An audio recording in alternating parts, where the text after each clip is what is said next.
c'est le jour où il n'y a pas d'ombre. Ça veut dire qu'Allah va faire descendre le soleil d'une coudée. Subhanallah. Le soleil, il est à des milliards de kilomètres de nous. Des milliards de kilomètres de nous. Mais regardez comment ça fait mal. Mais Allah va descendre ça d'une coudée. Une coudée seulement. Et le prophète dit, sallallahu alayhi wa sallam, ce jour-là, il y a des gens dont la sueur va s'arrêter au niveau de la cheville. Il y en a, ça va aller jusqu'au tibia. Il y en a, la sueur va aller jusqu'au niveau de la taille, au niveau de la ceinture. Il y en a, la sueur va arriver au niveau de la poitrine. Et il y en a même, la sueur va arriver jusqu'au niveau du menton. Mais ce jour-là, Allah va mettre des gens sous sa protection. C'est-à-dire qu'en bas de son trône, c'est plus que la clim là-bas. Parmi ces 7 personnes-là, quand on nous met là-dedans, il y a ceux-là qui se sont aimés en Allah, se sont rencontrés en Allah, se sont aimés en Allah, ils ont collaboré en Allah, ils se sont séparés en Allah. Se séparer en Allah, c'est la vraie séparation. Mais il y a des petites séparations aussi, des dunya, tel qu'on est venu, on s'est rencontrés, on s'est connus, et puis on s'est quittés. Voilà. Et puis les cœurs sont toujours ensemble. Imaginez, je montrais un message au frère Zida ou à quel frère. Depuis 2006, nous on est allé au Pakistan. Et jusqu'à aujourd'hui, il y a des frères qui ont fait l'effort jusqu'à avant nous WhatsApp, on continue de s'envoyer des messages. C'est-à-dire qu'on s'est séparés physiquement, on s'est séparés géographiquement, mais les cœurs là sont toujours là. Et souvent on fait des appels vidéo et il y en a même qui pleurent. Subhanallah. On fait des appels vidéo et il y en a même qui pleurent. Donc c'est ça. Ils se sont connus en Allah, ils se sont unis, ils se sont réunis en Allah, ils se sont séparés en Allah. Mais il y a aussi la vraie séparation. La vraie séparation, c'est ce jour-là où l'homme est couché. Subhanallah. On est couché, on voit les gens qui bougent. On voit les gens qui entrent et puis qui sortent. Il y en a qui viennent qui disent, ah mais il faut le couvrir, on ne peut pas le laisser comme ça. Mais pourquoi vous laissez son visage comme ça dehors? Mais il faut bien le couvrir. Et vous êtes couché, vous observez. Vous ne pouvez pas dire je suis content. Vous ne pouvez pas dire je ne suis pas content. Vous ne pouvez pas dire non, non, il ne faut pas me couvrir, je vais regarder ce qui se passe autour de moi. Non, on vous couvre. Mais malgré qu'on vous a couvert, même si c'est avec une étoffe épaisse, vous continuez de voir ce qui se passe. Parce qu'en ce moment, ce n'est pas les yeux là qui voient. Mais en ce moment, c'est Allah qui fait voir. Tout ce qui se passe dans la maison, hors de la maison, Allah est en train de nous montrer tout. On a que les gens disent, ah mais est-ce qu'il y a un linceul? Ah, il faut courir à l'eau marcher un linceul. Allah il fait que vous entendez tout ça. On est couché et on entend tout ça. Ça c'est la vraie séparation. Et c'est la femme qui entre, qui va faire tout ce qui va dire ce qu'elle a à dire, qui va pleurer puis qui va ressortir. Les enfants vont entrer un à un, ils vont ressortir. Et c'est ce jour-là. C'est ce jour-là où l'homme se rend compte que il ne sera récompensé que par rapport à ce qu'il a eu à faire. L'ami ne pourra pas profiter, la femme ne pourra pas profiter, le papa, la maman ne peut pas profiter, le fils, la fille ne peut pas profiter, l'argent ne peut pas profiter, les maisons qu'on a construites, ça ne peut pas profiter, les véhicules qu'on a, ça ne peut pas profiter. Ce pour les projets qu'on a, on a construit des écoles, on a construit ici, on a des projets, on veut, tout ça, ça ne peut pas profiter. Qu'est-ce qui va profiter? C'est Al-Iman. C'est celui-là, c'est la foi qu'on a et les bonnes actions qu'on a. Et c'est avec ça maintenant qu'on rencontre Allah Azza wa Jalla. Et c'est en ce moment-là que l'homme se rend compte que, subhanallah, il y a ce que disait Allah, ce que disait Allah, ce que disait son prophète, sallallahu alayhi wa sallam, tout ça c'est vrai. Tout ça c'est vrai. Et personne ne va rester sans regretter. Ceux-là qui ont fait les bonnes actions, ils vont dire subhanallah, si j'avais su, j'allais faire encore mieux. Ceux-là qui n'ont pas fait les bonnes actions, ils vont dire subhanallah, oh ya Allah, donne-moi seulement quelques secondes. Ces quelques secondes-là, je sais comment je vais mettre ça à profit. Et effectivement, si Allah lui donnait une seule minute, chaque seconde de ces minutes-là, chaque 60 secondes, wallah, l'être humain va savoir comment elle se passe. Il peut même finir tout le Coran en une minute. Tellement il sera concentré. Il n'y a pas de temps pour réfléchir à autre chose. Il n'y a pas de temps pour penser à autre chose. Il n'y a pas de temps pour regarder autre chose. Il n'y a pas de temps pour considérer autre chose. Tout le temps là sera focalisé sur Allah Azza wa Jalla. À Ouagadougou, ici, si on nous dit de trouver une maison qui a 400 années, ce sera difficile. Hein? Une maison de 300 années, ce sera difficile. Hein? Peut-être 200 années, ou alors moins que ça. Vous voyez? Mais le Burkina était où avant ces 300 années, ces 500 années? C'était où? Est-ce qu'il existait même? Il est venu. C'est comme ça aussi qu'il va partir. Allah il dit que tout ce qui existe là, lui Allah il va faire disparaître ça. Tout ce qui existe. Nous parlons des Had, nous parlons des Thamoud, nous parlons de Gomorrhe, nous parlons de Sodome, nous parlons des peuples de Youssouf, nous parlons de tous ces peuples-là. Mais ils sont où? Ils ont bel et bien existé. Et aujourd'hui, il y a des traces. Il y a des endroits où vous arrivez, on dit tel peuple a existé ici. Et puis, il ne reste rien du tout. Mais c'est des gens, parmi ces peuples-là, il y a des gens qui avaient atteint des civilisations plus fortes que ce que nous sommes, que ce que nous on a aujourd'hui. Il y a des peuples qui écrivaient des lettres entières sur un grain de mil. Un grain de mil. Ils écrivent une lettre entière. Et l'autre prend, il va lire. Il a dit ça, il a dit ça, il a dit ça. Il dissèque tout. Sur un grain de mil. Aujourd'hui, nous, on a les clés USB, on dit on a évolué. Ça, c'est encore gros. Les clés USB, c'est encore gros. On a les smartphones, on dit qu'on a évolué. Tout ça, là, c'est... Omar, radiallahu anhu, il reste à Médine. Et il parle à quelqu'un qui est à des centaines de kilomètres. Il dit, passe derrière la montagne. Passe derrière la montagne. Et il est en plein khutbah. Il est en sermon avec son bâton. Et Allah le fait somnoler. Et il voit que les Sahaba ont emprunté une route et les ennemis sont allés les attendre derrière la montagne. Et il dit à l'amir, il dit, oh, repassez derrière la montagne. Si vous allez là-bas, vous êtes foutus. Et l'amir qui dit, restez calme, j'entends la voix de Omar qui nous dit de rebrousser chemin et de passer derrière la montagne. Et ils sont passés derrière, ils ont surpris les ennemis et ils les ont tués. Et quand ils sont revenus à Médine, l'amir dit, je t'ai entendu me dire de passer derrière la montagne. Et Omar dit, oui, Allah m'a montré que là où vous partiez, vous tombiez directement dans le piège de vos ennemis. Il n'y avait pas Internet. Il n'y avait pas Internet. Il n'y avait pas smartphone. Ce n'est pas question de connexion. On va mettre 1000 francs, 2 gigas. On va faire. Non, non, non. Non, tout ça. Vous voyez? Et c'est ce jour-là où on se rend compte que ce que Allah il disait, c'est plus vrai que ce pourquoi nous on luttait. Ce que le prophète il disait, sallallahu alayhi wa sallam, c'est plus vrai que ce pourquoi nous on luttait. Subhanallah. C'est pourquoi les frères, il faut que nous on se rappelle à chaque instant de notre vie, qu'on se dise, si je rencontre Allah Azawajal à l'instant T, là où je suis, quelle pourrait être ma situation? Quelle pourrait être ma situation? Si tout de suite là, ici et maintenant, moi qui suis en train de parler, je tombe ici. Abdel Bassir, et puis c'est fini, on n'en parle plus. On dit, ah, enlever son habit.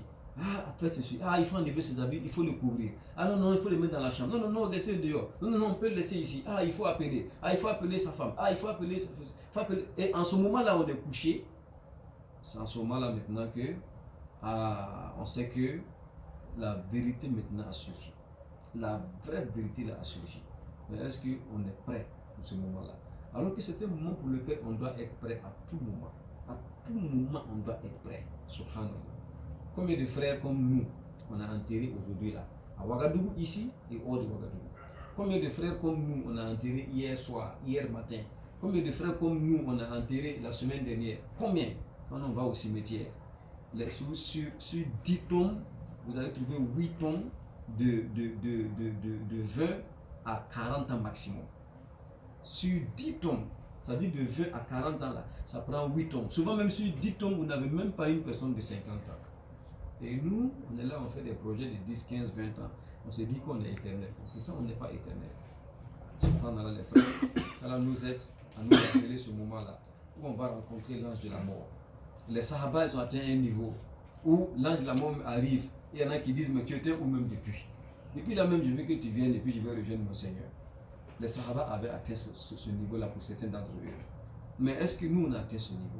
Sur 10 musulmans qui meurent, sur 100 musulmans qui meurent aujourd'hui, combien arrivent à dire la ilaha illallah? Qu'est-ce qui est dans notre cœur aujourd'hui? Est-ce que c'est Allah qui est dans notre cœur aujourd'hui? Ou bien c'est le véhicule qu'on vient acheter? Ou bien c'est la moto qu'on n'a pas encore eue? Ou bien c'est la femme qu'on n'a pas encore mariée? Ou bien c'est le projet qui n'est pas encore abouti? Qu'est-ce qui est dans notre cœur aujourd'hui? Où nous sommes, comme l'instant T là? Qu'est-ce qui nous préoccupe? On dort avec quoi et on se réveille avec quoi? Est-ce qu'on dort avec Allah? Est-ce qu'on se réveille avec Allah? Autant de questions qu'on doit se poser chaque fois. Et quand on a ce questionnement-là en nous, quand on a ce souci-là en nous, on fait attention à ce que nous disons. On fait attention à là où nous mettons les pieds. On fait attention à ce que nous faisons. On prie pour que Allah nous éloigne au maximum des péchés. On prie pour se rapprocher au maximum d'Allah. Et quand on est seul et il n'y a personne avec nous, en ce moment-là, nous-mêmes, on fait notre propre introspection. On fait notre propre examen. Parce que Allah il dit Allah il dit ceux-là qui craignent leur Seigneur en secret. Parce que c'est ça la vraie crainte. Là je suis là actuellement, il y a une demoiselle qui vient, qui lance la salam et qui dit bonsoir. Ah ben moi je suis un grand cheikh. Comment ça va? Ça va bien? Et la famille? Et puis on regarde à gauche. Ah, le cheikh là, lui il regarde pas les femmes. Hein? Ah machallah, subhanallah, c'est fitna ça. C'est fitna. Mais quand je suis dehors seul avec la fille, qu'est-ce que je fais? Ouais, c'est comment? C'est toi qui étais au centre là? Ah mais tu es très belle, hein? Ah, ben, tu es bien habillée, hein? C'est bien. Pourtant au centre, ah, subhanallah, comment elle est habillée? Avec les seins dehors, avec les cuisses dehors. Et puis dehors là-bas seul avec, on dit mais tu es très bien habillée, mais tu es très belle. Tu vois cet habillement là, ça te va bien. On est en train de tricher avec qui? On est en train de tricher avec nous-mêmes.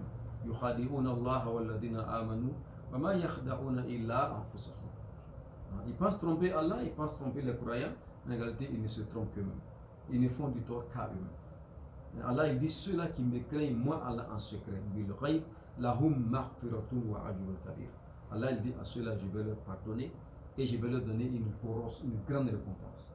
Qu'Allah nous aide, qu'Allah nous purifie, qu'Allah nous stabilise, qu'Allah nous pardonne, et qu'Allah nous pardonne, qu'Allah nous donne les meilleurs réflexes aux meilleurs moments, qu'Allah fasse de nous des musulmans pieux, qu'il pardonne nos péchés apparents et cachés, qu'il pardonne nos mauvaises pensées, qu'il pardonne nos mauvais regards, qu'il pardonne nos mauvaises écoutes et qu'il nous aide à ne jamais être humilié dans ce dunya comme dans l'akhira. Qu'il nous éloigne de l'humiliation de dunya et de l'humiliation aussi de l'akhira. Il n'y a pas ce être-là, en dehors du prophète paix salut sur lui seul, à qui Allah va soumettre à un interrogatoire sans qu'il ne le châtie. Le calife Omar radiallahu anhu est décédé. Il y a un sahabi qui a dit Seigneur Allah, montre-moi l'interrogatoire de Omar dans sa tombe. Et il a prié. Et c'est 8 ans après qu'il a vu Omar radiallahu anhu. 8 ans après, Omar dit que je viens de finir mon interrogatoire. Omar dit je viens de finir mon interrogatoire. Je viens de répondre aux questions. Alhamdulillah, j'ai pu répondre avec exactitude. Mais le prophète a dit sallallahu alayhi wa sallam, il a regardé Omar, il dit subhanallah. Il dit Omar, c'est un être extraordinaire. Et les sahaba disent, pourquoi vous dites qu'il est extraordinaire? Il dit, je vois Omar dans sa tombe. Et je vois Moukir Nakir qui vient interroger Omar dans sa tombe. Et il demande à Omar, qui est ton Dieu? Et Omar il se lève et puis il leur demande, mais vous, qui est votre Dieu? Ils disent, mais notre Dieu c'est Allah. Omar dit, mais moi aussi mon Dieu c'est Allah. Et les deux anges qui demandent, et qui est ton prophète? Omar dit, vous là, qui est votre prophète? Ils disent, mais notre prophète c'est Muhammad sallallahu alayhi wa sallam. Omar dit, mais moi aussi mon prophète c'est Muhammad sallallahu alayhi wa sallam. Et il dit, c'est quoi ton dîne? Omar dit, vous-même là, c'est quoi votre dîne? Et les deux anges qui se regardent, ils disent, mais on nous a envoyé chez Omar, ou bien on a envoyé Omar chez nous. Et le prophète de rire, et les sahaba de rire. Et c'est ce Omar là qui a répondu à ces questions-là pendant 8 ans. 8 ans d'interrogatoire. Quelqu'un qui a le courage même d'affronter les anges. Est-ce que nous on a le courage d'affronter les anges? Le simple policier, quand il siffle, le cœur bat. Le simple policier, quand il siffle, le cœur bat. Quand même on sait qu'on n'a pas brûlé le feu, on n'a commis aucune infraction. Mais le simple fait que le policier qui est un être humain comme nous, il siffle, le cœur là bat. Quitte à ce que les policiers disent, non, c'est pour vous dire qu'il fallait faire comme ci, ou bien non, allez-y comme ça, ok d'accord, excusez, bonne journée. Vous dites, ah, alhamdulillah, je n'ai pas eu de problème avec eux. Le simple policier, que dit donc d'un ange? Et que dit donc de cette tombe-là où on nous met? Il n'y a rien, il n'y a personne. On ne peut même pas bouger, subhanallah. Souvent, je me couche et puis je m'approche du mur et puis je colle ma tête là contre le mur. Je dis, mais comment je vais me comporter dans ma tombe? Comme ça là, comment je fais? Subhanallah. Et c'est dans ça que des anges vont venir te demander qui est ton Dieu. C'est quoi ta religion? Qui est ton prophète? Donc, si vraiment on a ça en vue, parce que Allah subhanahu wa ta'ala, il a été honnête avec nous, il nous a donné les réponses de notre devoir, de notre examen, avant même que l'examen arrive. Mais dans le dunya, on ne donne pas la réponse. Vous bossez, le professeur il vient, vous ne savez pas ce quoi il va demander. Vous allez au bac, vous ne savez pas ce quoi on va demander. On dit partager les sujets. Et c'est lorsqu'on partage les sujets que tu rends compte que ah, mais c'est telle question. Si alhamdulillah tu as la réponse, c'est ça. Si tu n'as pas la réponse, même si tu es intelligent, tu échoues, et tu attends une autre fois. Mais Allah il dit, je vais te poser telle question et voici la réponse. Maintenant, la seule chose qui puisse nous permettre de répondre à la question là, c'est quoi? C'est notre foi, c'est notre crainte d'Allah. Qu'Allah nous donne la foi et qu'Allah nous donne sa crainte. Qu'Allah nous donne la foi, qu'Allah nous donne sa crainte. Qu'Allah nous donne de croire beaucoup plus en sa miséricorde qu'en nous-mêmes nos œuvres. Mais qu'Allah ne nous laisse pas aussi compter sur nos œuvres, mais qu'il ne nous laisse pas aussi faire ce qu'on veut en se disant Allah il est miséricordieux. Qu'Allah ne nous laisse pas à nous-mêmes, qu'Allah nous purifie, qu'Allah nous protège. Subhanallah wa bihamdihi, subhanallah al-azim. سبحانك اللهم وبحمدك ونشهد ان لا اله الا انت ونستغفرك ونتوب اليك سبحان ربك رب العزه عما يصفون والسلام على المرسلين الحمد لله